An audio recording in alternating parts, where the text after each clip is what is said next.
قل إن صلاتي ونسكي ومحياي ومماتي لله رب العالمين।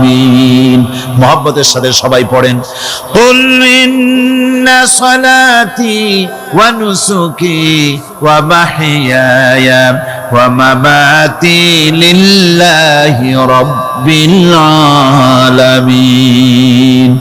বলো আমার নামাজ, বলো আমার নামাজ, আমার কোরবানি, আমার হায়াত, আমার মওত সবকিছুই আল্লাহ রব্বুল আলামিনের জন্য নিবেদিত।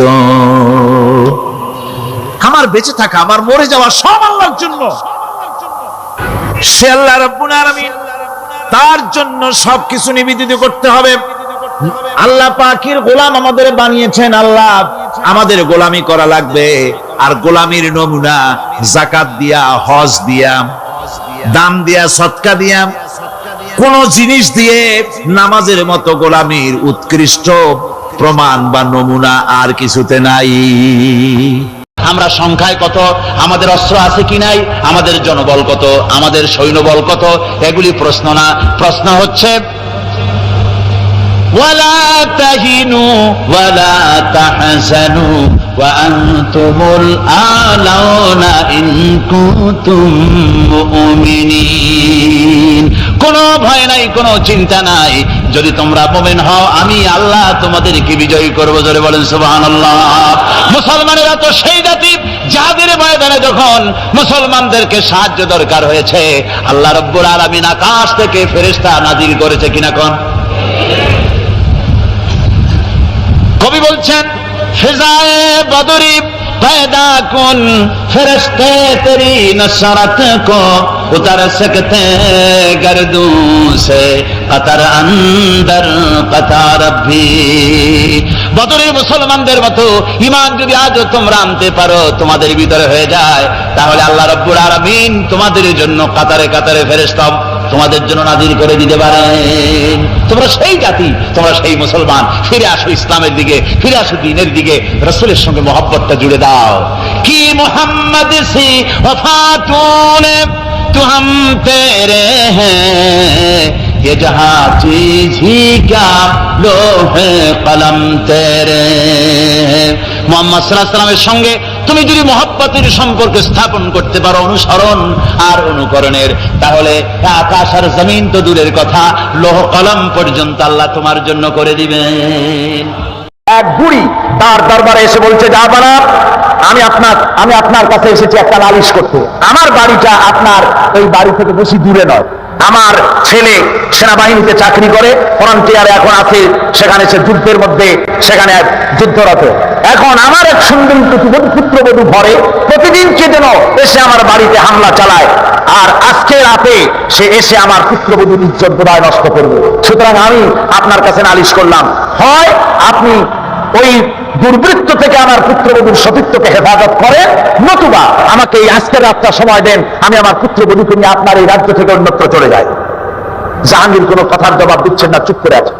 মেয়ে লোকটি বুড়ি মানুষ তো রেগে গিয়েছে, বলছে, জাহাঙ্গীর আমি তোমাকে হতে দেখছি, তুমি যদি আমার পুত্রবধূর সতীত্বের হেফাজতের কোনো দায়িত্ব নাও, তাহলে তোমাকে বলছি, তুমি যে পরকালে বিশ্বাস করো, সেই পরকালে তোমার স্রষ্টার সামনে আমি তোমাকে আসামির কাঠগড়ায় দাঁড় করাবো।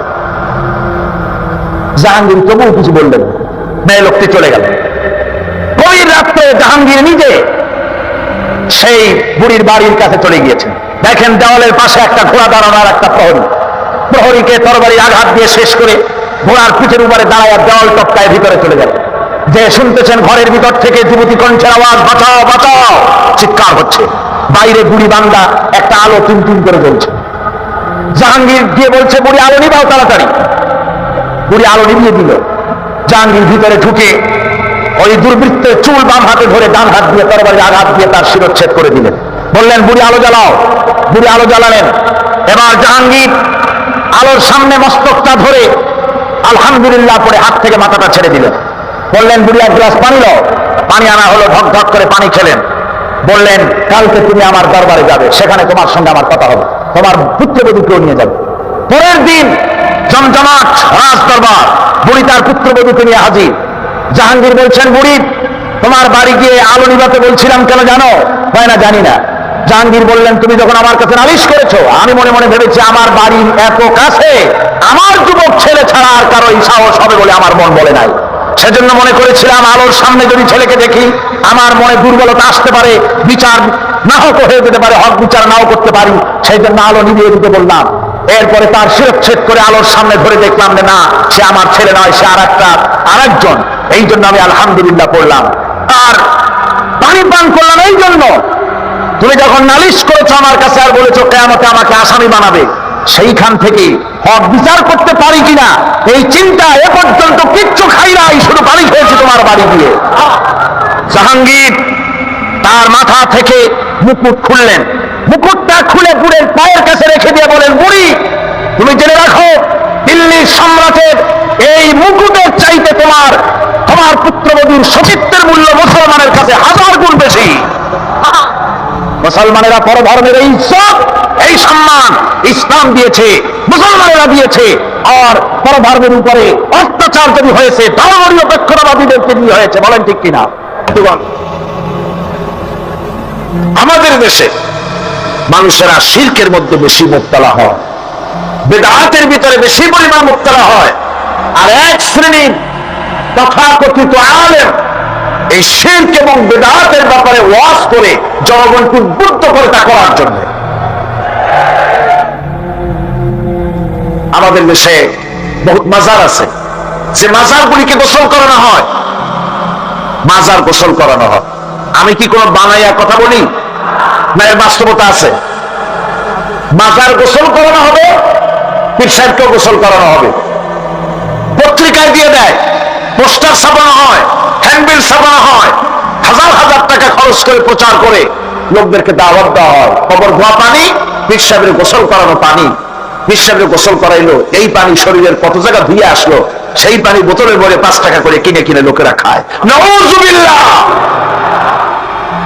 এরপরে ইমানের দাবি কি করে করবে মুসলমান? দুর্ভাগ্য এই মুসলমানের। গোসল শরীফ, নরজ শরীফ, তারপরে খস্য, যে কি সানাসুর নাকি খস্য শরীফ, কি নাম ভাবি জানি বানাইছে, আল্লাহ জানে। এখানেই শেষ নয়। হযরতে বড় পীর আব্দুল কাদের জিলানী রাহমাতুল্লাহ আলাইহি, আল্লাহ জবরদস্ত ওলি, সাইয়্যিদ, অত্যন্ত উচ্চ মানের আলেম।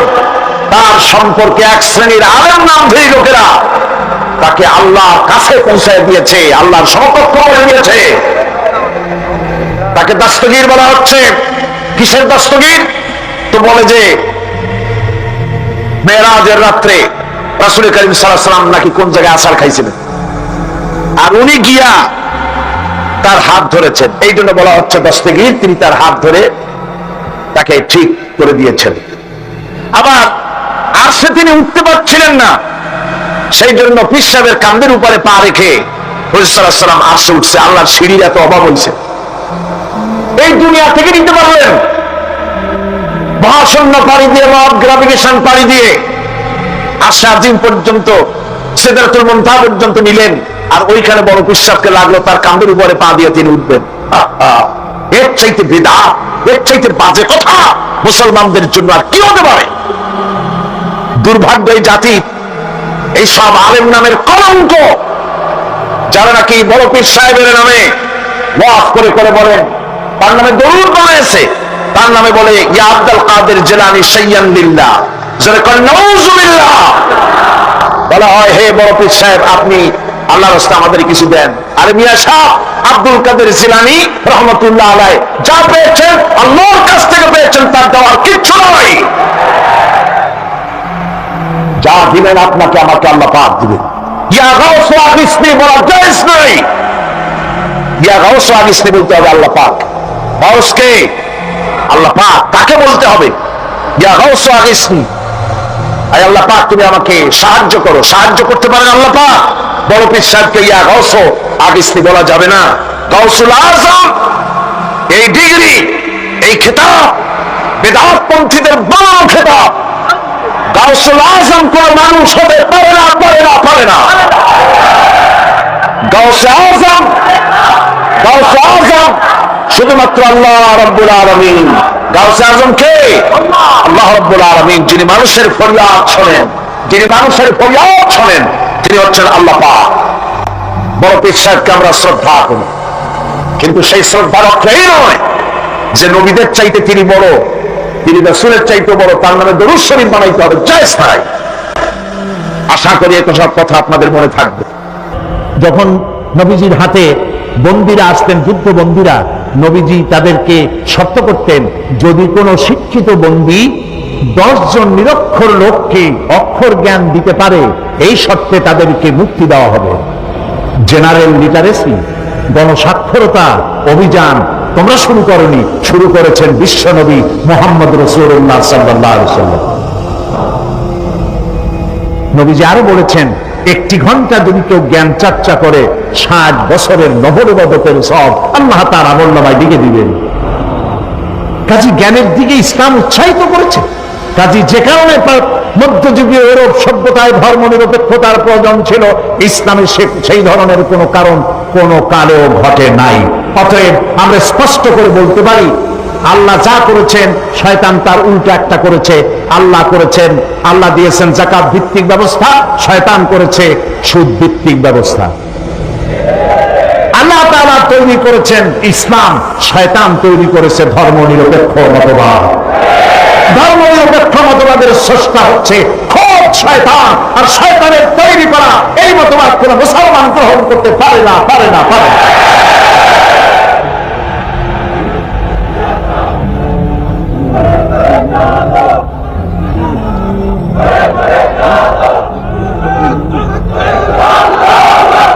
প্রিয় ভাই সব,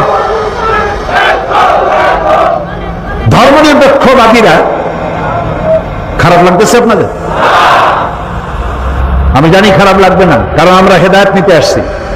অযৌক্তিক কথা বলবো, সেদিন আপনারা আমাকে বিদায় সালাম দিয়ে দেবেন, বলবেন চিরদিন আর আসবেন না। কোরআন হাদিসের বাইরে কথা বলবো না ইনশাআল্লাহ।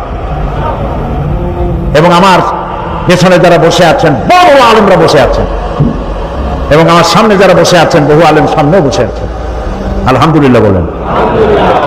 চট্টগ্রাম তাফসীরের মাহফিল গতকালকের মতো আজও শোনাতে চাই। চট্টগ্রাম তাফসীরের মাহফিল সারা পৃথিবীর মধ্যে কোরআনের তাফসীরের সর্বশ্রেষ্ঠ মাহফিল, সর্ববৃহৎ মাহফিল। কোরআন শরীফের তাফসীরের এত বড় মাহফিল পৃথিবীর কোথাও হয় না। এখানে যে কথা বলা হয় সব কথা রেকর্ড হয়ে সারা দুনিয়ায় ছড়ায় যায়। আমি আজকে এই কথা এই জন্য আনলাম, আমি এসে দেখতে পেলাম এখানের একটি পত্রিকায় এক ব্যক্তি, তিনি ধর্মনিরপেক্ষতার ব্যাপারে আমাকে আক্রমণ করে কিছু কথা লিখেছেন। আমি তার নাম নিতে চাই না, আমি তার জন্য দোয়া করি। যে নাম মুসলমান দেখলাম, আল্লাহ তাআলা তাকে হেদায়েত দিন, আমরা বলি আমিন।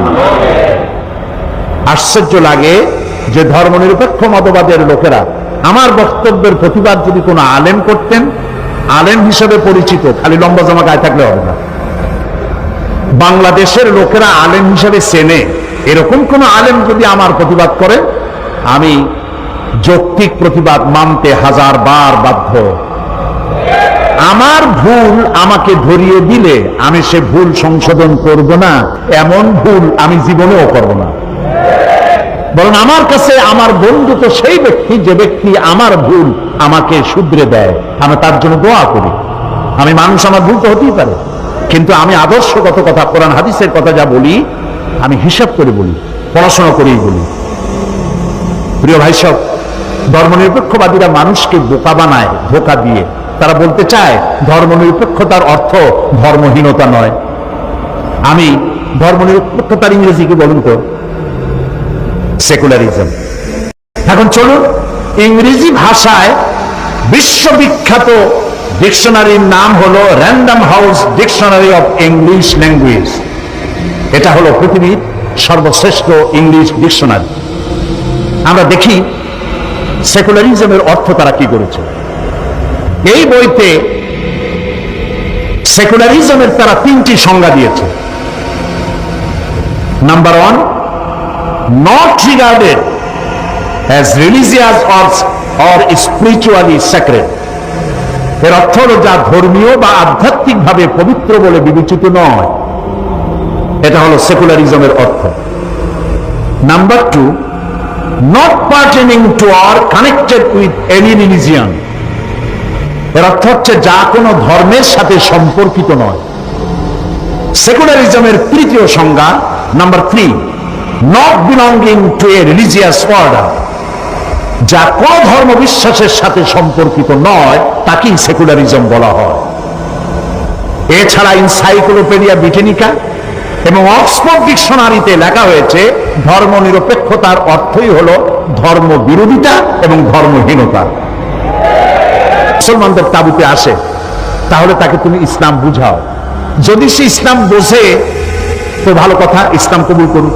আর যদি না বোঝে, কোন আঘাত করবে না, নিরাপদে তার গেরায় পৌঁছে দাও, তারপরে যুদ্ধের আগে নয়। একথা তো বলা হয় নাই যে তোমার কাছে ইসলাম জানতে আসলো, অথবা যারাই তোমার কাছে আসলো ঘেঁটি পাড়ায় ধরিয়ে মুসলমান বানায় দাও। আছে এরকম কথা? লা ইকরাহা ফিদ্দীন, ধর্মের মধ্যে কোনো বাড়াবাড়ি নাই। এটারে তারা বলে নিয়েছে যে ধর্মের মধ্যে বাড়াবাড়ি নাই মানে হলো যার যার ধর্ম তার কাছে নামাজ রোজা করা, আমার ইচ্ছা করলে করলাম, না করলে না করলাম। শ্বশুর বাড়ি না মামু বাড়ির আব্বা। আরেকটি তারা দলিল বলেন, সেটা হচ্ছে সেটা কি? ও মাশাআল্লাহ, আপনাদের তো তাও মুখস্থ। ওদের সব থেকে মজবুত দলিল লাকুম দীনুকুম ওয়ালিয়া দিন। এটা হলো ধর্ম নিরপেক্ষতার আয়াত। কন্যা উযুবিল্লাহ, আল্লাহর কালাম বুঝেন না, এটা স্বীকার করেন। আল্লাহর কালাম পড়েন না, এটা স্বীকার করেন। কোরআন শরীফের প্রতিটি সূরা নাজিলের একটা প্রেক্ষাপট আছে, তাকে আরবিতে কি বলা হয়? শানে নজুল। আপনি যে আয়াতটা পড়লেন লাকুম দীনুকুম ওয়ালিয়া দিন, এটি কোন সূরা? সূরা কাফির। এটা নাজিলের প্রেক্ষাপট কি? নাজিলের প্রেক্ষাপট হলো কাফেরেরা মুহাম্মদ সাল্লাল্লাহু আলাইহি ওয়াসাল্লামকে বলেছিল যে ইয়া মুহাম্মদ সাল্লাল্লাহু আলাইহি ওয়াসাল্লাম বলবেন না, তা আমার বলে দিতে হয় কেন? যখনই নাম শুনবেন আর বলবেন সাথে সাথে বলবে সাল্লাল্লাহু আলাইহি ওয়াসাল্লাম। আসুন আমরা ভাগ করে নিই ধর্মকে। আমাদের মধ্যে ধর্ম নিয়ে তো একটুখানি টাগ অফ ওয়ার হচ্ছে, কাশমাকাশ হচ্ছে। আসুন আমরা কাজ করি। কি কাজ? বলে আমরা কোরাইশরা কিছুদিন আপনার মসজিদে গিয়ে আপনার আল্লাহরে দুই একটা সেজদা দিয়ে আসবো, আর আপনি আপনার দলবল নিয়ে মাঝে মধ্যে আমাদের মূর্তিগুলোর সামনে প্রণাম করে যাবেন। এভাবে আমরা ধর্ম ভাগাভাগি করে নেব। এটি হচ্ছে প্রেক্ষাপট। এই প্রেক্ষাপটে আল্লাহ তাআলা সূরা নাজিল করলেন। বলুন হে কাফেরেরা, তোমরা যার ইবাদত করো আমরা তার ইবাদত করি না, আবার আমরা যার ইবাদত করি তোমরা তার ইবাদত করো না। অতএব শেষ দিকে গিয়ে আল্লাহ তাআলা কনক্লুশন, শেষ কথা গিয়ে বললেন লাকুম দীনুকুম ওয়ালিয়া দীন। অতএব তোমাদের ধর্ম তোমাদের জন্য, লাকুম দীনুকুম, তোমাদের ধর্ম তোমাদের জন্য, তোমাদের দিন তোমাদের জন্য, আর আমাদের দিন আমাদের জন্য। এখানে কি নিরপেক্ষর কথা না পক্ষের কথা? একটু বিবেক সম্মত হয়ে বুঝে শুনে জবাব দেন। এই আয়াতের অর্থ কি দাঁড়ালো? ধর্মের পক্ষ না নিরপেক্ষ? ধর্মের পক্ষে। কাফেরেরা তোমরা তোমাদের ধর্মের পক্ষে থাকো, আমরা আমাদের ধর্মের পক্ষে থাকি। ধর্ম নিয়ে কোনো 50-50 ভাগ করা চলবে না। এটাই হলো মূল কথা। এখন এই ধর্ম নিরপেক্ষর কথা তারা বলেন যে আমাদের দেশে সুফি দরবেশরা তারা ধর্ম নিরপেক্ষ ছিলেন। নাউজুবিল্লাহ। কোন সুফি, কোন দরবেশ, কোন ওলি ধর্ম নিরপেক্ষ ছিলেন? প্রমাণ করুন। আল্লাহ নবী ধর্ম নিরপেক্ষ ছিলেন? আল্লাহ নিজেও কি ধর্ম নিরপেক্ষ? আমার একদিন বলছিল, আমি একবার পার্লামেন্টে ওই দলের নাম নিলাম না, একজন মুরব্বী নেতা, আমি তারে বললাম যে ভাই আপনাদের সাথে আমাদের কোনো শত্রুতা নাই, আপনি আমার কোনো ধানি জমিনে আমার পাকা ধানে মই দেন নেই, আর আমিও আপনার কোনো হালের গরু পিঠে মারি নেই। আপনার আমার বাড়ি পাশাপাশি না, যে জমিনের আইল ঠেলাঠেলি নিয়ে কোনো শত্রুতা আছে। আপনারা আমার শত্রু না, আমিও আপনাদের শত্রু হওয়া উচিত না। শুধু মতদর্শ নিয়ে মতবিরোধ, আপনারা এই ধর্ম নিরপেক্ষ মতবাদটা বাদ দিলে ভালো করতেন। এটি একটি কুফরি মতবাদ। তিনি আমাকে বললেন কোন কি? আল্লাহ নিজেই তো ধর্ম নিরপেক্ষ। আমি চিন্তা করলাম দাড়ি বুড়ি পাইকে গেছে, দুর্ভাগ্য, কোরআন সম্পর্কে কোনো জ্ঞান নাই। আফসোস। আল্লাহ ধর্ম নিরপেক্ষ কেন হন? আল্লাহ তো সবচেয়ে ধর্মের পক্ষে। তিনি বলেছেন ইন্নাদ-দীনা ইনদাল্লাহি ইসলাম, আমার কাছে মনোনীত একমাত্র, কেবলমাত্র, শুধুমাত্র ওয়ানলি ওয়ান। নাম কি? বলেন নাম কি? এই পৃথিবীর সমস্ত ধর্মের মধ্যে আল্লাহ তাআলা কোনটাকে নিজের পছন্দনীয় বলেছেন? চিল্লা বলেন। তাহলে আল্লাহ নিজে ধর্মের পক্ষে, ইসলামের পক্ষে, ঠিক না? এটা আমি শেষ করে আনতেছি। ব্যক্তি জীবনে হজ করবে, ব্যক্তি জীবনে নামাজ পড়বে, রোজা করবে, আল্লাহর কথা মানবে। কিন্তু আল্লাহর দোকানে যে আইন করেছেন, ওজনে কম দেওয়া যাবে না, খাদ্যে ভেজাল দেওয়া যাবে না, এটা মানবে না। আল্লাহ যে রাজনীতি করার ব্যাপারে কোরআন এবং হাদিসের আইন মানতে বলেছে, এটা তারা মানবে না। পার্লামেন্টে আল্লাহর আইন মানবে না, নির্বাচনে আল্লাহর আইন মানবে না, ক্যান্টনমেন্টে আল্লাহর আইন মানবে না, অফিস আদালতে আল্লাহর আইন মানবে না। তাই তারা সুযোগ পাইলে ফতোয়া বন্ধ করে দেয়। বুঝেন না কথা? কথা বুঝে আসছে? তাহলে আর কিছু বলা লাগবে? এইটার নাম হলো ধর্মনিরপেক্ষ মতবাদ। জীবনের আপনি আচ্ছা আর একটা কথা চিন্তা করেন, আল্লাহর দরকার নাই বিশ্ববিদ্যালয়, কলেজে, ইউনিভার্সিটিতে আল্লাহর দরকার নাই, পার্লামেন্টে আল্লাহর দরকার নাই, সেক্রেটারিয়েটে আল্লাহর দরকার নাই, শিল্প কল কারখানায় আল্লাহর দরকার নাই, বঙ্গভবনে আল্লাহর দরকার নাই, কল কারখানায়, খেতে খামারে আল্লাহর দরকার নাই, ব্যবসা বাণিজ্যে আল্লাহর দরকার নাই, নির্বাচনে আল্লাহর দরকার নাই। অতএব এই আল্লাহকে দিয়ে আমরা করবোটা কি? ওদের চিন্তা হচ্ছে, হে আল্লাহ, হে রসুল, তোমরা দুজনা মসজিদ, মাদ্রাসায়, খানকায় থাকো, আর আমাদের জীবনের বিস্তীর্ণ অঙ্গনে চিরস্থায়ী 144 তোমাদের জন্য, এর মধ্যে ঢুকতে পারবে না। নাউযুবিল্লাহ, নাউযুবিল্লাহ। এবার আল্লাহ কি বলছেন? এই ধরনের চিন্তা যাদের, এই ধরনের চিন্তা যাদের, যে নামাজ রোজা আল্লাহর কথা মতো, ধর্ম আর রাজনীতি আলাদা, এই চিন্তা যারা করে, তাদের সম্পর্কে আল্লাহ কি বলেন দেখুন। আফাতুমিনুনা বিবাদিল কিতাবি ওয়া তাকফুরুনা বিবাদ ফামা জাযাউ মান ইয়াফআলু মিনকুম ইল্লা খিজয়ুন ফিল হায়াতিদ দুনিয়া ওয়া ইয়াওমাল কিয়ামাতি ইউরাদ্দুনা ইলা আশাদ্দিল আযাব। আবার তুমিনুনা বিবাদিল কিতাব ওয়া তাকফুরুনা বিবাদ, তোমরা কোরআনের কিছু কথাকে স্বীকার করবে আর কিছুকে করবে অস্বীকার। যদি এটা হয়, তাহলে দুনিয়ার জীবন হবে লাঞ্ছনার জীবন তোমাদের, আর কিয়ামতের দিন চূড়ান্ত কঠিন শাস্তি তোমাদের জন্য অপেক্ষা করছে। আল্লাহ তাআলা বলছেন, ইয়া আইয়ুহাল্লাযীনা আমানু আতিউল্লাহ ওয়া আতিউর রাসূল, হে বিশ্বাসীরা, তোমরা যারা ঈমান এনেছো, শোনো, আল্লাহ এবং রাসূলের আনুগত্য করো। কে বলতেছেন? কন্ত কি করতে বলতেছেন? আল্লাহ এবং রাসূলের কোন ক্ষেত্রে? জবাব দেন, কোন ক্ষেত্রে আনুগত্য করতে বলছে? যদি সকল ক্ষেত্রেই হয়, তাহলে ধর্মনিরপেক্ষ মতবাদীরা কি জবাব দিবে? প্রিয় ভাই সব, সুতরাং মুসলমান হয়ে যে ব্যক্তি ধর্মনিরপেক্ষ মতবাদের অনুসারী হয়, সে তার নিজের সাথে, নিজের ঈমানের সাথে প্রতারণা করে। এ ব্যক্তি মুসলমান হতে পারে না, অবশ্যই মুনাফিক। একটা লোক বাজার থেকে খুব জোরে দৌড় মারছে। লোকেরা জিজ্ঞেস করলো, দৌড়াও কেন?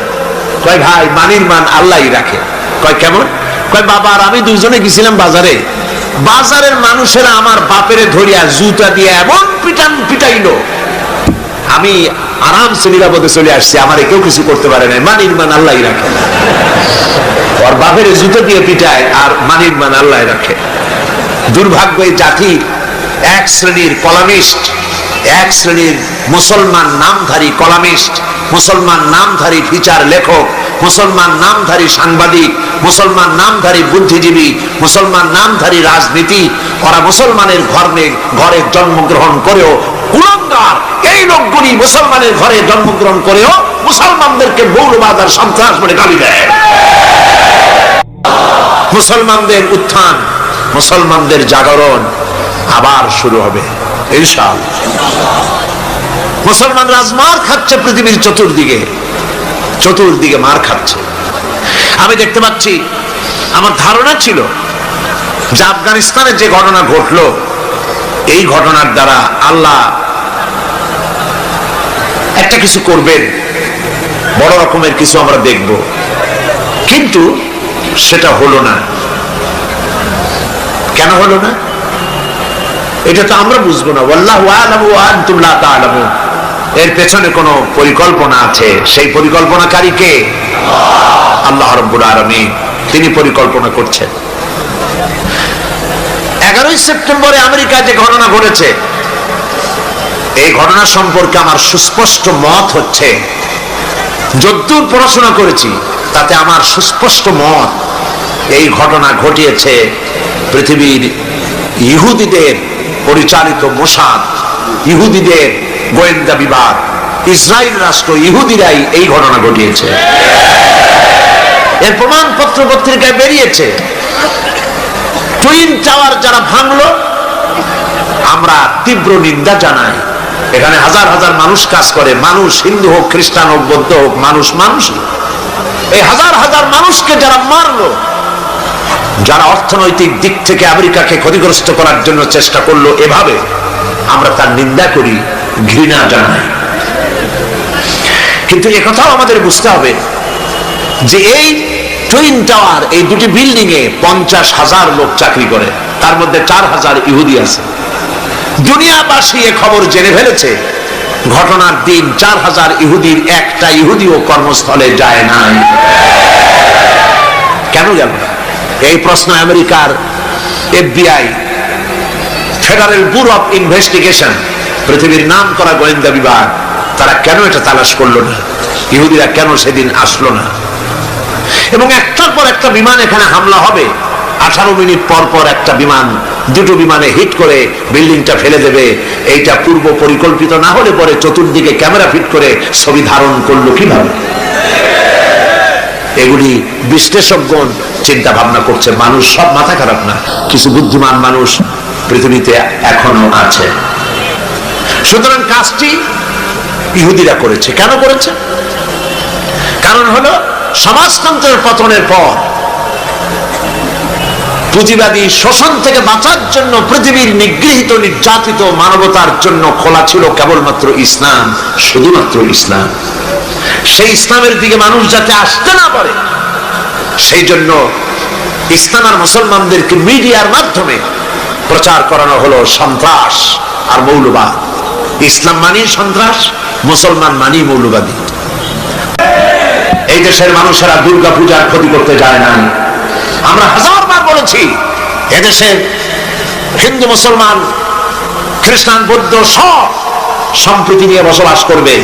এই দেশে আমি আমার এলাকা পিরোজপুরে আমার DCSP কে ডেকে বলেছি, যদি আমার দেশে সাম্প্রদায়িক সম্প্রীতি বজায় রাখতে হবে, মায়ের পেটের ভিতরে সন্তান থাকে যেমন নিরাপদ, আমার এলাকার ভিতরে অমুসলিম ভাইরা থাকবেন সেভাবে নিরাপদ। কোন মানুষ যদি অমুসলিমদের গায়ে হাত দেয়, জুলুম করে, অত্যাচার করে, লাইট পোস্টের সাথে ঝুলাইয়া সারাদিন পিটাবেন, যাতে করে 1 মাসের ভিতরে বাপের নাম মনে না আসে। আমার দেশের মতো জায়গায় থেকে যদি আপনাদের মজা না লাগে, শান্তি না পান, তাহলে এমন নিরাপত্তার জায়গা, এরকমের শান্তির জায়গা, সাম্প্রদায়িক সম্প্রীতির জায়গা আর একটা কোথায় আছে আপনি আমাকে দেখান। হিন্দু নেতৃবৃন্দ যারা বলছেন অসভ্য বর্বরের রাজত্ব চলছে, তাহলে হিন্দুস্তানকে আপনারা কি বলবেন? 1947 সনে ভারত, আমরা ব্রিটিশ থেকে স্বাধীন হলাম। 1947 থেকে শুরু করে 2002 সাল পর্যন্ত বাংলাদেশে কোনো সাম্প্রদায়িক দাঙ্গা হয় নাই। একথা ঠিক না বেশি? একথা সত্য কিনা? একবারের জন্য হয় নাই। আর তোমার হিন্দুস্তানে 1947 থেকে 2002 সাল পর্যন্ত 4000 বার সাম্প্রদায়িক দাঙ্গা হয়েছে। তাদের উপরে জুলুম করবে না, অত্যাচার করবে না। সংখ্যাগরিষ্ঠ মুসলমানেরা সংখ্যালঘু মুসলিমদের উপরে যদি কোনো নির্যাতন করে, জুলুম করে, কিয়ামতের দিন আমি নবী মুহাম্মদ রাসূলুল্লাহ সাল্লাল্লাহু আলাইহি ওয়াসাল্লাম মুসলমানদের বিরুদ্ধে অমুসলিমদের পক্ষ সমর্থন করে সংখ্যাগরিষ্ঠ মুসলমানদের বিরুদ্ধে আল্লাহর দরবারে মামলা দায়ের করব। এ হলো ইসলাম। সুবহানাল্লাহ। এর নাম ইসলাম। কই আমার দেশে, ভারতে ওই কলকাতায় সপ্তম সংসদে এই বক্তব্য আমি রেখেছিলাম। সেখানে আজান দাও বন্ধ করেছিল মাইকে, শুনছেন আপনার পত্রিকায়? আজান দাও বন্ধ কেন? শব্দ দূষণ হয়, আজান দিলে শব্দ দূষণ হয়। কপাল পোড়া। আমি পার্লামেন্টে বলছি আজানের শব্দ দূষণ হয়, সেই জন্য মাইকে আজান দেওয়া হয় না। আমার দেশে তো 1 কোটি অমুসলিম আছে। এই 1 কোটি অমুসলিমরা যখন ঢোলাবাড়ি দেয়, তখন তো আমরা বলি না যে আমাদের শব্দ দূষণ হয়, আমাদের আজানের ক্ষতি হয়, আমাদের নামাজের ক্ষতি হয়। আমরা কি বলি? আমার ঢাকায়, বরিশালে, পিরোজপুরে দুর্গাপূজার সময় রাস্তা বন্ধ করে দিয়ে মাইক লাগায় গান বাজনা করা হয় 10 দিন। সিলেটে হয় না? হয় কিনা? আজানের সময় মাইক বাজায়, গান দেয়, বাজনা হয়। কোন মুসলমান গিয়ে বলছে না তোমরা বাজাইতে পারবে না? বলেন, বলেছে? এর থেকে শান্তির জায়গা কোথাও আছে? আমি স্পষ্ট করে বলতে চাই, পৃথিবীতে বাংলাদেশের মতো সাম্প্রদায়িক সম্প্রীতির দেশ আর নাই। অরাজকতা সৃষ্টি করার জন্য তারা এই সমস্ত নেতৃবৃন্দকে সামনে এনে আজে বাজে কথা বলে বাংলাদেশের সাম্প্রদায়িক সম্প্রীতি বিনষ্ট করে বিশ্বের দরবারে বাংলাদেশের মর্যাদা ক্ষুণ্ণ করতে চায়, কিন্তু এই চেষ্টা তাদের ব্যর্থ হতে বাধ্য। এশিয়ার তেল সম্পদ আসল টার্গেট, কিন্তু আল্লাহ পাকের চাইতে শক্তিশালী পৃথিবীতে আকাশেও কেউ নাই, জমিনেও কেউ নাই। তুমি যত বুদ্ধি করবা, যতই শক্তি ক্ষমতা দেখাবা, আল্লাহ পাকের সামনে কিছুই কুলাবে না। ঘটনা অন্যরকম ঘটতেছে, অন্যরকম ঘটতেছে। কিরকম? আমেরিকা বিশাল দেশ, আমি আমেরিকার 22টা স্টেট সফর করেছি। বিশাল দেশ, কয়েকটা দেশ নিয়ে একটা মহাদেশ হয়, আর আস্থা আমেরিকা একটা মহাদেশ নিয়ে একটা দেশ। আমি আমাদের দেশটা কট্টুক দেখেন। ঢাকা থেকে যদি F-28 বিমানে করে যদি আপনি বাংলাদেশ থেকে রওনা করেন, দেশ ছাড়তে চান, আধা ঘন্টা কি 35 মিনিট সময় লাগবে। ডিসি ট্রেনে যদি ওঠেন তাহলে 20 মিনিটের মধ্যে বা আধা ঘন্টার কাছাকাছি সময় দেশ শেষ হয়ে যাবে। যদি আপনি ফাইটারে ওঠেন মাত্র 9 থেকে 11 মিনিটের মধ্যে বাংলাদেশ শেষ হয়ে যাবে। এই হলো আমার দেশ। আমেরিকা একটা দেশ। নিউ ইয়র্ক থেকে প্লেনে চড়েছি ক্যালিফোর্নিয়া যাওয়ার জন্য, 7 ঘন্টা সময় লেগেছে। একটা দেশ, একদিকে আটলান্টিক মহাসাগর, আর একদিকে প্রশান্ত মহাসাগর। কি বিশাল দেশ! এই দেশের মানুষগুলি সব বেকুব নয়, পাগল নয়।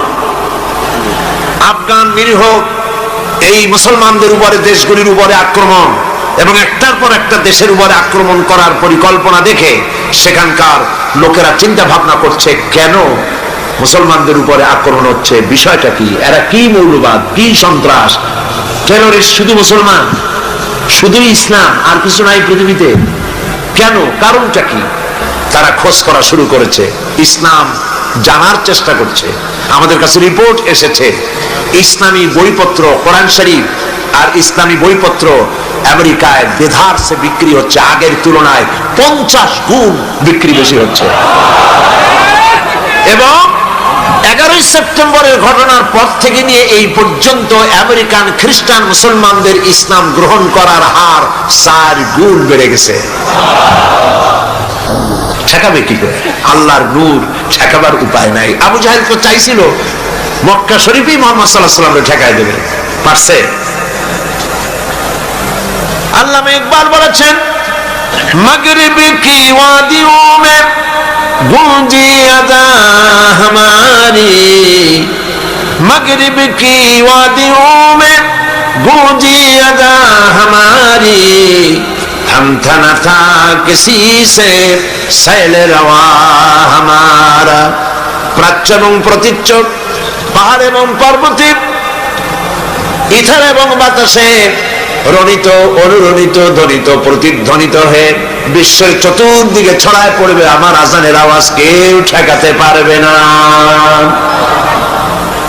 ইসলাম বিশ্বের চতুর্দিকে ছড়িয়ে পড়বে, ঠেকাবার উপায় নাই। কয়জন মারবা? এখন পৃথিবীতে 140 কোটি মুসলমান, 140 কোটি মুসলমান, কতগুলি মারবা? তোমরা মরলে ডাইরেক্ট জাহান্নাম, আর আমরা ইসলাম প্রতিষ্ঠার রাস্তায় যদি মৃত্যু হয়, শাহাদাত, ডাইরেক্ট আল্লাহর জান্নাত। তোমাদের বেঁচে থাকাও বরবাদ, মরে যাওয়াও বরবাদ। আর ইসলামের পথে যারা, তাদের বাঁচাও আল্লাহ পাকের রহমত, আর মরে যাওয়াও রহমত। সেই জন্যে ইসলামের পক্ষে আজ সারা বিশ্ব ইসলামের বিপক্ষে কাজ করছে, আর মুসলমানদেরকে এই সময় ইসলামের পক্ষে টিকে থাকতে হবে, ইসলামকে জানতে হবে, বুঝতে হবে, ইসলামের উপরে টিকে থাকতে হবে। তাহলেই আমাদের বিজয় অতি সন্নিকট। আমার তো মনে হয় আর বেশি দেরি লাগবে না, ইসলামের বিজয়ের একটা সময় এসে গেছে ইনশাআল্লাহ। মায়ের যখন প্রসব যন্ত্রণা শুরু হয়, তখন বোঝা যায় বাচ্চা হইতে আর সময় লাগবে না, ঠিক কিনা? ঠিক কিনা?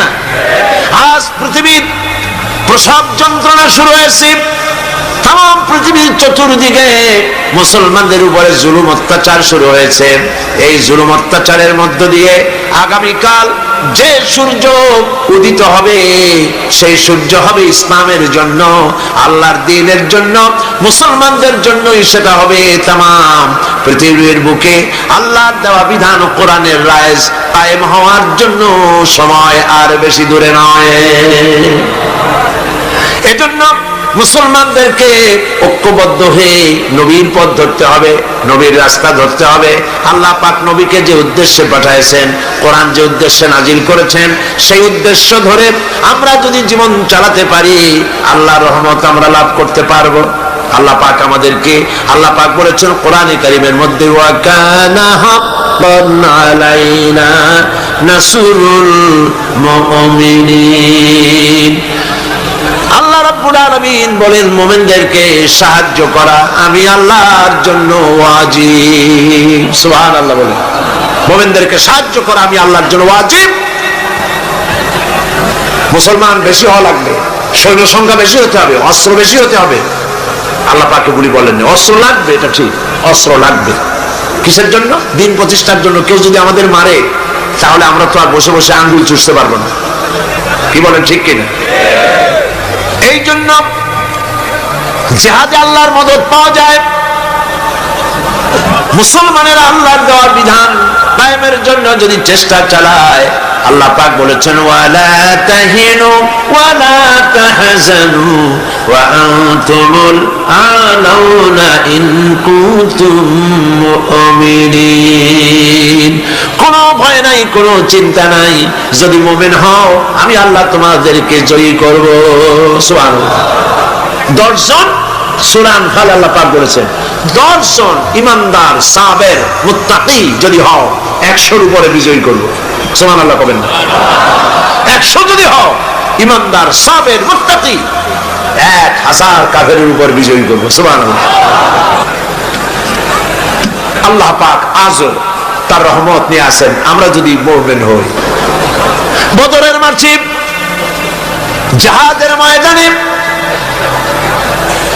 একজন সাহাবী বলছেন, ইয়া রাসূলুল্লাহ, জিহাদের ময়দানে সবাই নেমে গিয়েছে, আমি একজন যুবক মানুষ, মুসলমান, আমার কাছে কোনো অস্ত্র নাই, মেহেরবানি করে একটা অস্ত্র দেন, আমি জিহাদে শরীক হয়ে যাই। হুজুর বললেন, আমার কাছে অস্ত্র নাই।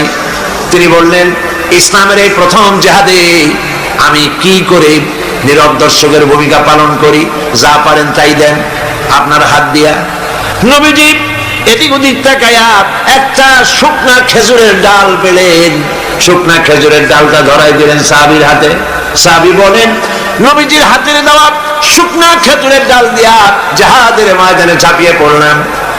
ধারালো তরবারি দিয়ে আঘাত করলে যেমন কাম হয়, নবীর দেওয়া শুকনা খেজুরের ডাল দিয়ে আঘাত করার সঙ্গে সঙ্গে কাফের দ্বিগণ্ডিত হয়ে পড়তে লাগলো।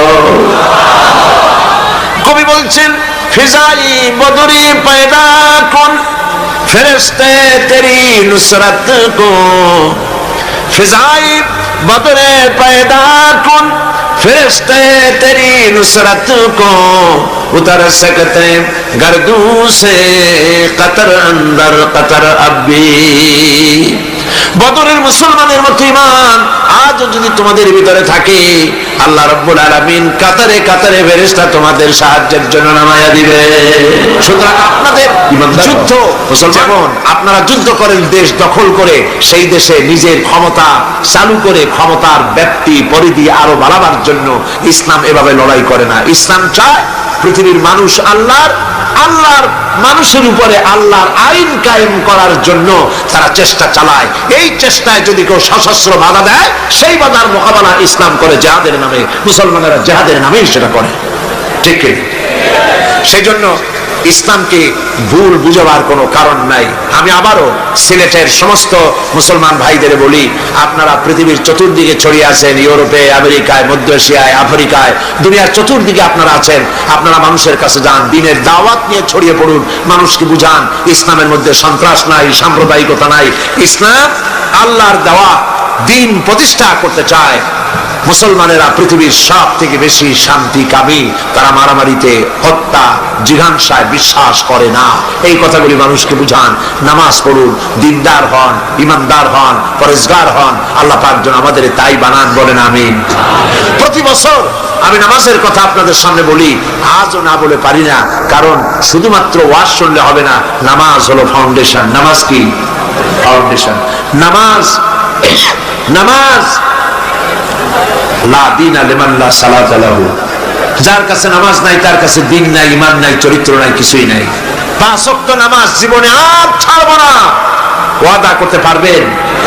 প্রতি বছর করেন, আজও করেন, দুহাত উঁচু করে বলেন, ইয়া আল্লাহ, তোমার পবিত্র নামে ওয়াদা করি, কসম করি, যতদিন পর্যন্ত মালাকুল মউত আমার মাথার কাছে না আসতেছে, ততদিন পর্যন্ত ফরজ নামাজ, ফরজ রোজা ছেড়ে দেব না, ছেড়ে দেব না।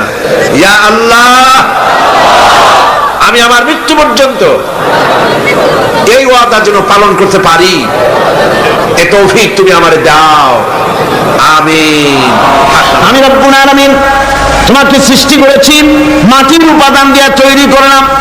মা বাপের, পুরুষের স্পার্মটোজন আর মহিলাদের অভাব দুটোতে মিলে মায়ের গর্ভের ভিতরে নাপাক পানি ফোটাকে জমাট রক্তে পরিণত করে দিলাম। এই জমাট রক্তকে গোশত বানালাম, কচি কচি হাড় দিয়ে একটা বডি, একটা স্ট্রাকচার তৈরি করলাম। তারপরে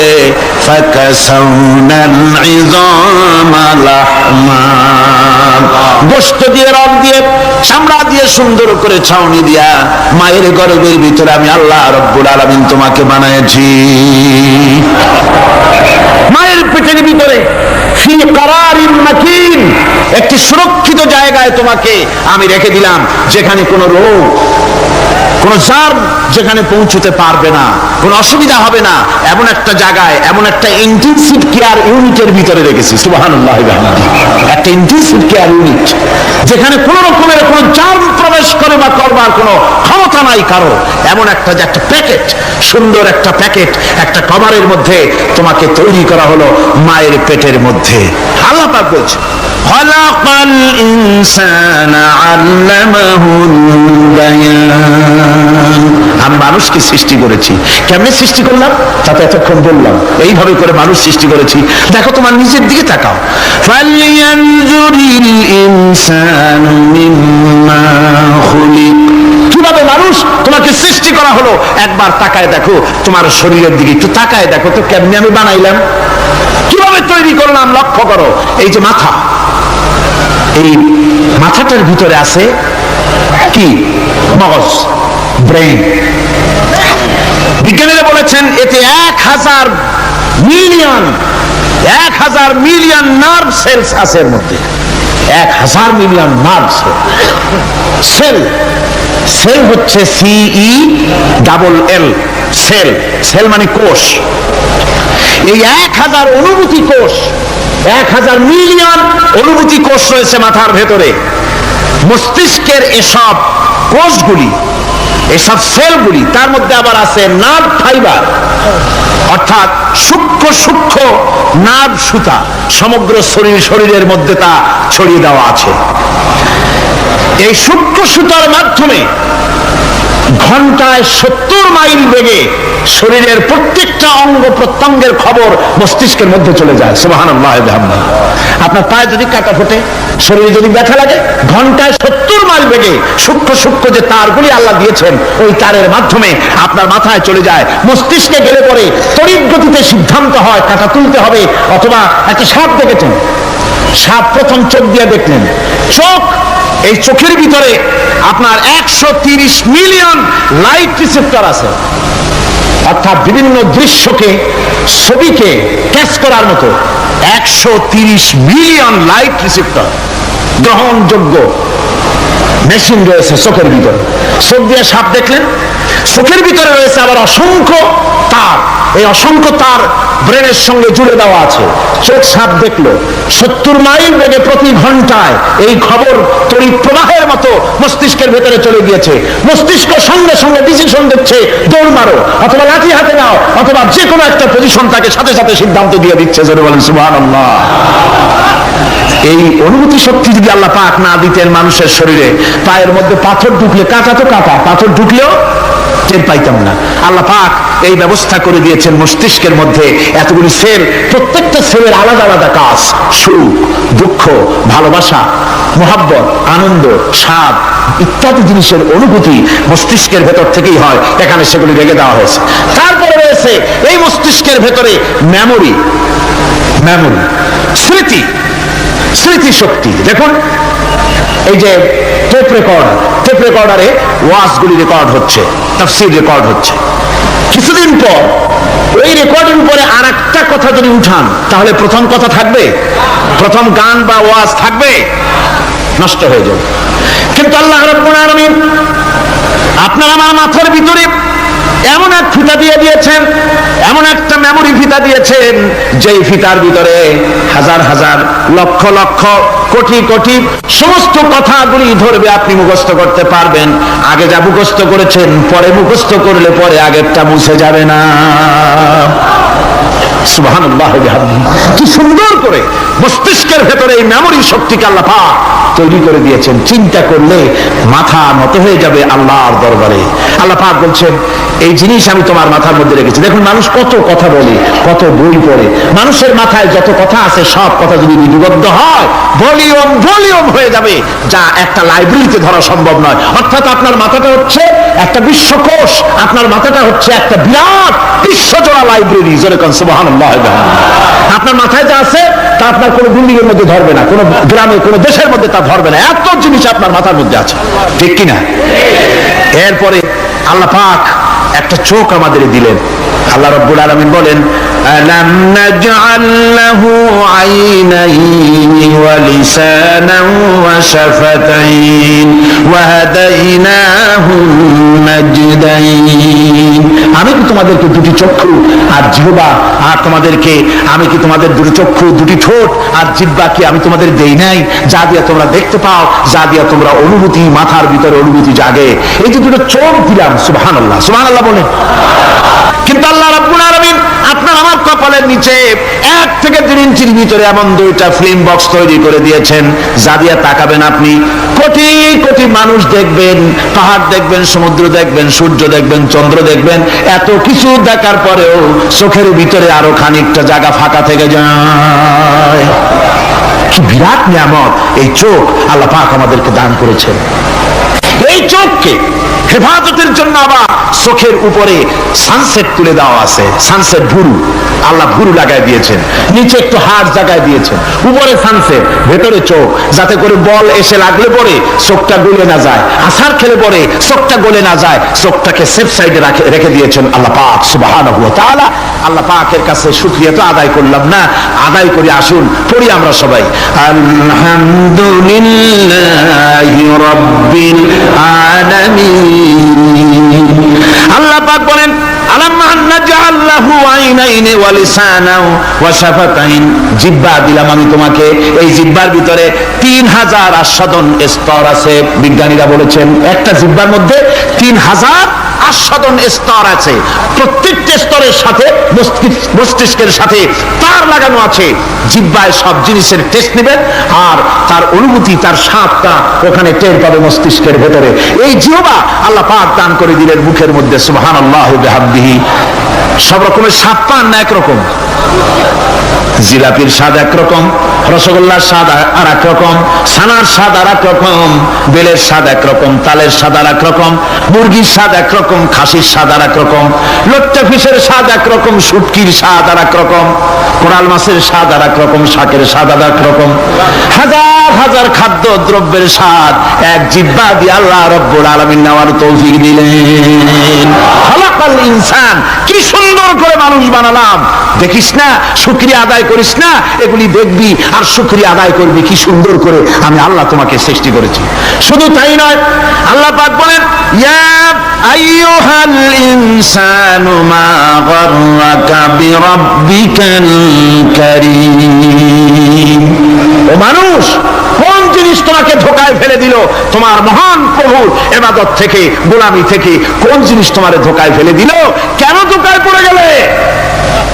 আল্লাহ রাব্বুল আলামিন তাই বলেন, ইয়া আইয়ুহাল ইনসানু মা গাররাকা বিরাব্বিকাল কারীম। কোন জিনিস তোমাকে ধোঁকায় ফেলে দিল? ওই মহান আল্লাহ রাব্বুল আলামিনের ইবাদত থেকে। আল্লাহ রাব্বুল আলামিন তিনি বলছেন, আমি মানুষ সৃষ্টি করেছি, খালাকাল ইনসানা আল্লামাহুল বায়ান। মানুষ সৃষ্টি করেছি, শুধু মানুষকে সৃষ্টি করি নাই, আমি আবার তার জোড়াও তৈরি করে দিয়েছি। মানুষ একা একা না, পৃথিবীতে সব জোড়ায় জোড়ায় তৈরি করেছি। উদ্ভিদের মধ্যে জোড়া তৈরি করেছি, প্রাণী জগতের মধ্যে জোড়া তৈরি করেছি। এই দুনিয়ার ভিতরে যা কিছু আছে, উদ্ভিদ হোক আর মানুষ হোক, প্রাণী জগৎ হোক, সবগুলিকে আমি আল্লাহ জোড়া বানাইছি, জোড়ায় জোড়ায় নর এবং নারী সবগুলোর মধ্যে করে দিয়েছি। ওয়া মিন আয়াতিহি আন খালাকা লাকুম মিন আনফুসিকুম আজওয়াজান লিতাসকুনু ইলাইহা ওয়া জাআলা বাইনাকুম মাওয়াদ্দাতান ওয়া রাহমা। আল্লাহ রাব্বুল আলামিন বলেন, আমার অগণিত নিদর্শনের ভিতরে এটাও একটি নিদর্শন যে আমি তোমাদের থেকে তোমাদের জোড়া তৈরি করেছি, তোমাদের স্ত্রীদেরকে তৈরি করেছি, যাতে করে তোমরা তাদের কাছে শান্তি পাও। আর তোমাদের মধ্যে ভালোবাসা সৃষ্টি করেছি, মহব্বত সৃষ্টি করে দিয়েছি। আর পরিণত বয়সে এই মহব্বতকে আমি আল্লাহ করুণার সহৃদয়তায় পরিণত করে দেই। তোমার থেকে তোমার জোড়া নারী সৃষ্টি করেছি, স্ত্রী। সেই স্ত্রীর কাছে তুমি তোমার স্বস্তি, শান্তি ফিরে পাবে। আর যখন বৃদ্ধ হয়ে যাবে, তখন এই ভালোবাসাটা আমি করুণা আর মহব্বতের মধ্যে পয়দা করে দেই। এর দ্বারা এই ভালোবাসা এবং মহব্বতের মাধ্যমে সন্তান সন্ততি পৃথিবীতে আসে, নাতি আসে, পৌত্র আসে, পৌত্রী আসে। এভাবে করে আত্মীয় স্বজন পরিবেষ্টিত অবস্থায় দুনিয়ায় মানব বংশ আমি এভাবে করে বৃদ্ধি করি। আর এরপরে মানব সৃষ্টি করে মানুষকে এক পরিবেশ সৃষ্টি করে দিয়ে তাকে কথা বলারও আমি ভাষা শিখিয়েছি। আল্লামাহুল বায়ান। মানুষকে আমি কি শিক্ষা দিয়েছি? কথা বলতে আমি শিক্ষা দিয়েছি।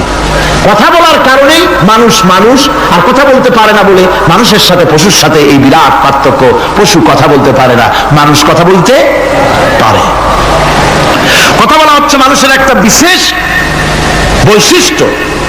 আরে বায়ান শব্দের অর্থ শুধু কথা নয়, বায়ান শব্দের অর্থ হচ্ছে চেতনা, বুদ্ধি, অনুভূতি, প্রজ্ঞা, মেধা, চিন্তা, বিবেচনা, ইচ্ছা শক্তি, প্রতিরোধ শক্তি, এ সবগুলি বায়ানের ভিতরে সীমাবদ্ধ।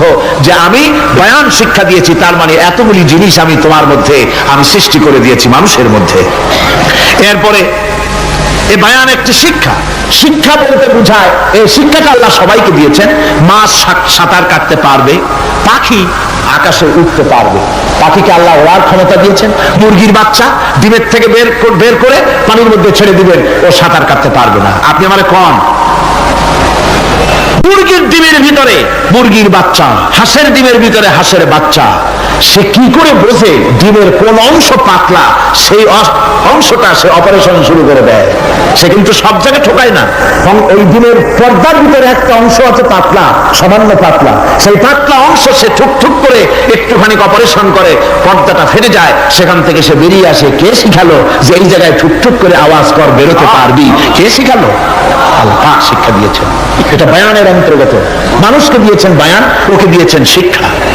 হাঁসের বাচ্চা পানির ভিতরে ছেড়ে দিলে ওকে সাঁতার কাটতে হবে, কে শিখালো? আল্লাহ পাক। বাতাসে পাখিরা উড়ে বেড়ায় ডানা মেলে।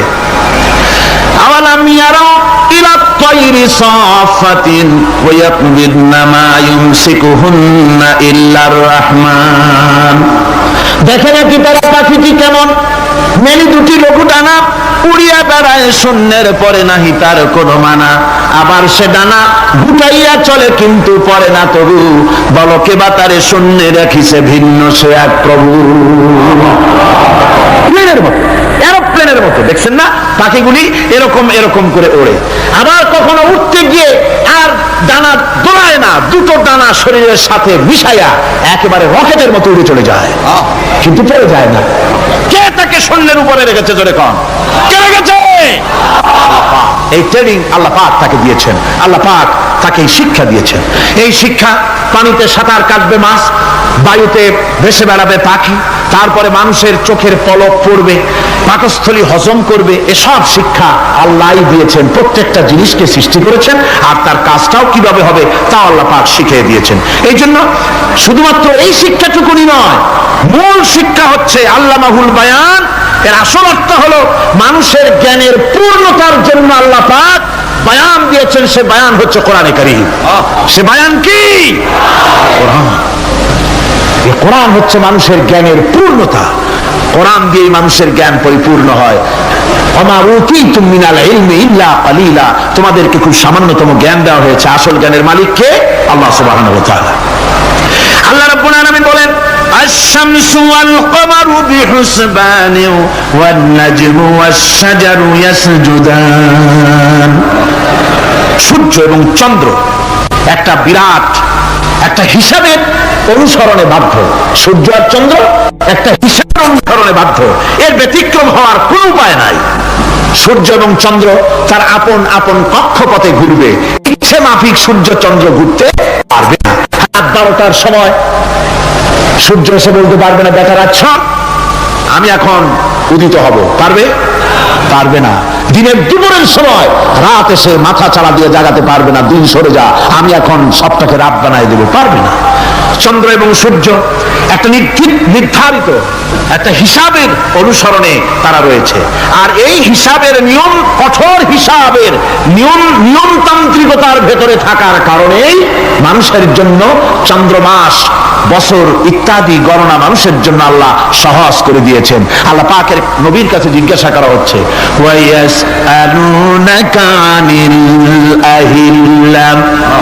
নবী, আপনাকে প্রশ্ন করা হয় চাঁদ সম্পর্কে।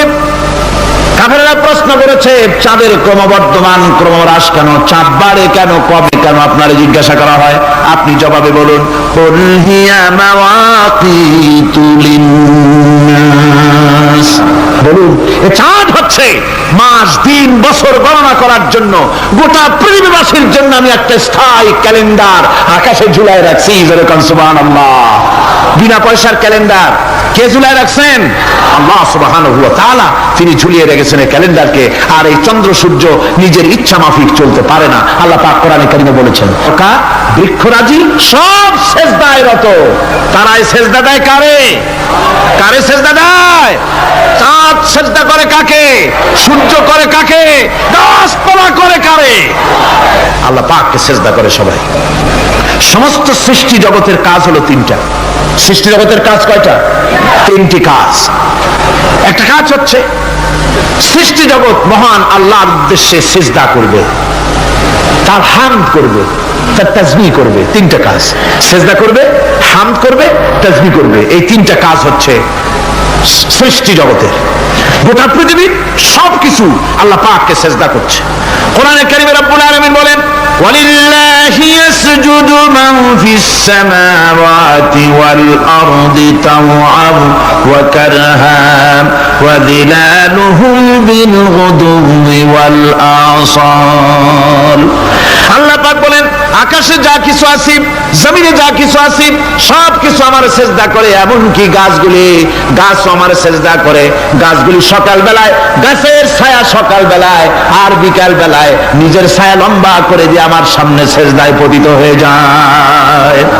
গাছগুলি আমাকে সেজদা করে, তারকা সমূহ, চন্দ্র সূর্য সব আমাকে সেজদা করে।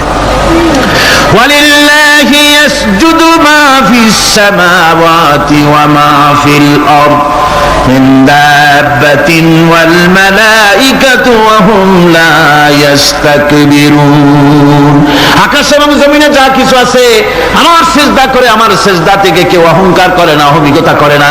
আমার সেজদা থেকে কেউ ফিরে যায় না, সবাই আমাকে সেজদা করে। সুতরাং ও মানুষ, আমার দরবারে সেজদায় মাথা নত করে দাও। সবগুলি আমার সামনে সেজদা করতেছে। আলাম তারা আন্নাল্লাহা ইয়াসজুদু লাহু মান ফিস সামাওয়াতি ওয়া মান ফিল আরদ ওয়াশ-শামসু ওয়াল কামারু ওয়ান নুজুমু ওয়াল জিবালু ওয়াশ-শাজারু ওয়াদ-দাওয়াবু ওয়া কাসীরুম মিনান নাস। আল্লাহ পাক বলছেন, আকাশ এবং জমিনে যা আছে সব আমাকে সেজদা করছে। চাঁদে, সূর্যতে, গাছপালায়, পাহাড় পর্বতে, সবকিছু, সমস্ত প্রাণী জগৎ পর্যন্ত, চতুষ্পদ জন্তুগুলি পর্যন্ত আমি আল্লাহকে সেজদা করে। সুবহানাল্লাহ। আমার বন্ধুগণ, এরপরে সর্বশেষ আমি শেষ করে এনেছি আর মাত্র দুটি আয়াত আপনাদের সামনে বলে আমরা যাব আকর্ষণীয় মুনাজাতের দিকে ইনশাআল্লাহ। সবাই বলেন ইনশাআল্লাহ। প্রিয় ভাইরা, মুনাজাত করব আমি। মুনাজাতের আদব হলো বসা। যত মুসলমান যেখানে আছেন, এত বড় মুনাজাত জীবনে আরেকটা পাবো কোনো নিশ্চয়তা নাই। কথা ঠিক কিনা? যাদের কিসমত খারাপ কেবল তারাই মুনাজাতে শরীক হতে পারবে না, আর যাদের কপাল ভালো তারা তো পারবেই। রাস্তা বন্ধ করে দিন, যারা রাস্তায় দাঁড়াইছিলেন এতক্ষণ রাস্তায় বসে পড়েন। রাস্তায়, গাছে, ছাদে, যিনি যেখানে আছেন সব বসে আমিন। আল্লাহুম্মা আমিন। রব্বানা ظلمنا أنفسنا وإن لم تغفر لنا وترحمنا لنكونن من الخاسرين। সবাই পড়ুন, ربنا ظلمنا أنفسنا وإن لم تغفر لنا وترحمنا لنكونن من الخاسرين। আয় আল্লাহ রাব্বুল আলামিন, লক্ষাধিক জনতার এই বিশাল জনসমুদ্র নিয়ে তোমার দরবারে গভীর রাত্রে হাত তুলেছি। আল্লাহ তাআলা 5 দিন ধরে কোরআনের কথা আলোচনা হয়েছে, দরুদ ও সালাম হয়েছে, জিকির আজকার হয়েছে। এর মধ্যে যা ভুল হয়েছে মেহেরবানি করে মাফ করে দাও রব্বুল আলামিন।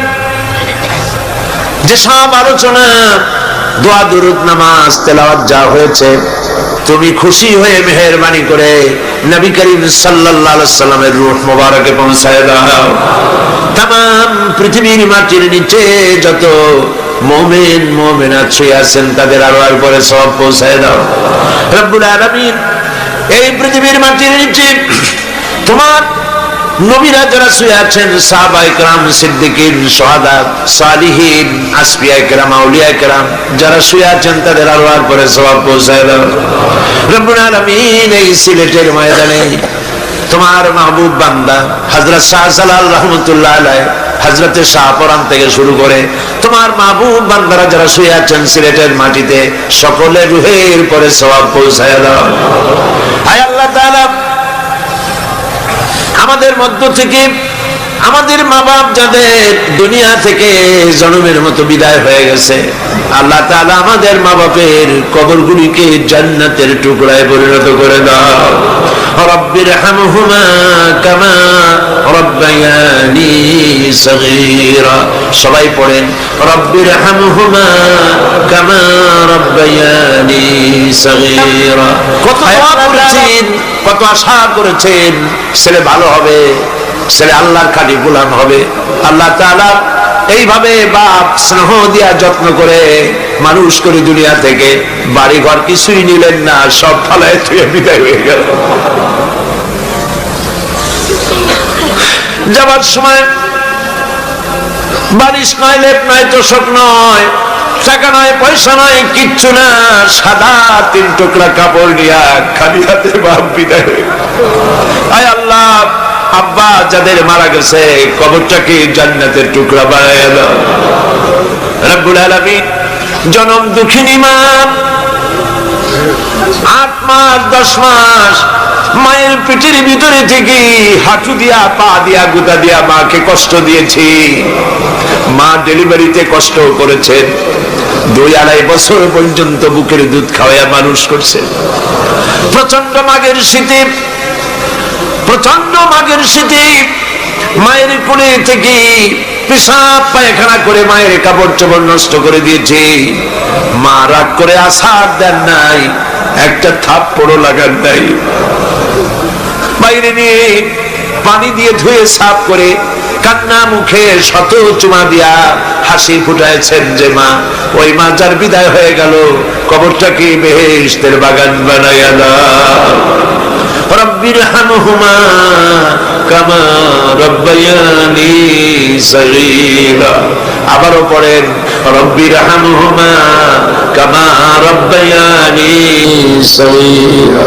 আয় আল্লাহ তাআলা, আমাদের দাদা-দাদি, নানা-নানি, আত্মীয়-স্বজন, পাড়া প্রতিবেশী যার যা মারা গেছে প্রত্যেকের রুহের পরে সওয়াব পৌঁছায় দাও। রব্বুল আলামিন তাম পৃথিবীর বুকে মুসলমানেরা বড় এতিম, অসহায়, দেখার মতো কেউ নাই। আল্লাহ, আমরা মার খাচ্ছি চতুর্দিকে, আমরা বুঝতে পেরেছি আমরা অপরাধী, আমরা গুনাহগার, আমরা মার খাওয়ার উপযুক্ত হয়েছি। রব্বুল আলামিন, আয় আল্লাহ তাআলা, তুমি আজ তোমার আরশে আজিম থেকে সিলেটের মাদ্রাসার মাঠের দিকে তাকাও, রহমতের নজর দিয়া তাকাও। আরশে আজিম থেকে রহমতের নজরে তাকায়া দেখো সিলেটে তোমার বান্দা বান্দিরা কিভাবে কাঁদতেছে। শয়তানের ওয়াসওয়াসায় পড়ে আমরা গুনাহ করেছি, আজকে বিনীতভাবে ক্ষমা চাই, মাফ করে দাও। আল্লাহুম্মা হাব্বিব ইলাইনাল ঈমান وزينه في قلوبنا وكره إلينا الكفر والفسوق والعصيان واجعلنا من الراشدين. ربنا تقبل منا إنك أنت السميع العليم وتب علينا إنك أنت التواب الرحيم. سبحان ربك رب العزة عما يصفون وسلام على المرسلين الحمد لله رب العالمين. واجعل آخر كلمتنا عند الموت لا إله إلا الله محمد رسول